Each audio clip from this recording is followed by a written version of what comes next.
सावता YouTube channel रे ñeñaliya ko sanam ko ing se ko sagun dara ape ing pe गड़ो 7 से 5 subscriber बन complete ना और इन आशा आपे नवा चैनल पे कुसिया और 1000 सब्सक्राइब कंप्लीट आपे इन खुशी दोहिंग पे इन हो आपे खुशी दो पे और सेंगेल सलाते सनाम लेकन आदिवासी को बांचाव जीवित दोह लेकन कुकमु लगी नवा वीडियो माध्यम ते पूरा दिसम दुनिया रे संदेश नामक लेका कुकमु ñel कदा ओना कुकमु देन सगुन चोइन पे और आपे हो खुशी दो पे इन हो खुशी दोहिंग पे सेंगेल अभियान की मिटे निंकना पावरफुल और धरती रिया केटे संगठन ñel नामक कना जहां ते दो पूरा धरती रेन होड़ बुझाव दाड़ा कना कि आदिवासी दो मेना बन गे मेनखान गोज होड़ बराबर मेना बन मिटे सेंगेल अभियान की नोंकाना पावरफुल और उनकान दाड़ेयान आइडियोलॉजियान संगठन कना जहां दो आदिवासी को जीवित दोहो रिया सनाम लेकान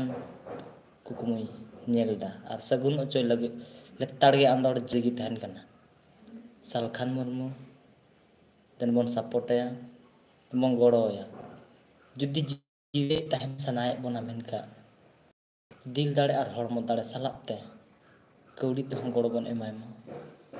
सनाम कते गड़ो बन एमा दरकार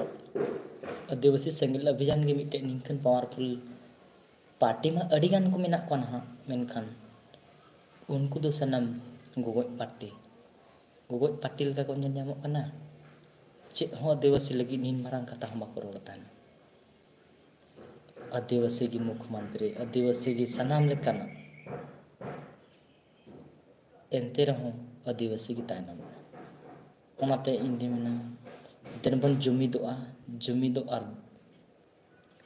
जितकरो रिया हर दो मिटे जीवित बंगा गे सपड़ाव सलाते कमी लेताड़ गे आंदोड़ रे जल्दी दोहय दा और आशा मेना के उनेगी अब दो बंचा दाड़े बन और बांखान गुजुक दो लगा गया हड़ेम जनम कान खान हड़माम गुजुक गया मेनखान एंते रहो जीवित हड़ तहन तुलुय गोज बराबरी तहन हुयुगा नाते देलाबन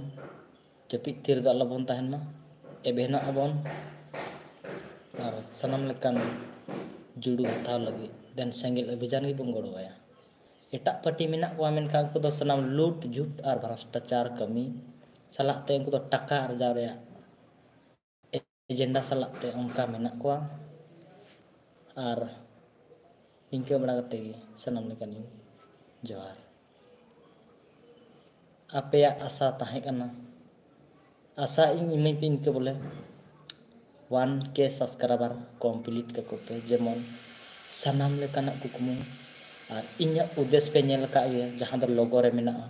इन लगी दो इंसान और एटा हड़ लगी दो भगवान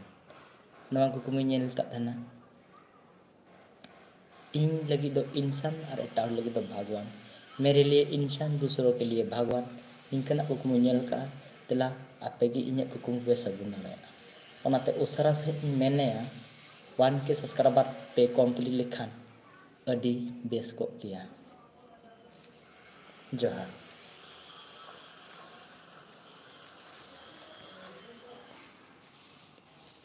कमेंट करते पे बड़ा चोइया और कमेंट करते पे बड़ा चोइया जे इन्या रोड सलाते चेलका वीडियो पे बुझो गया कमेंट करते पे ले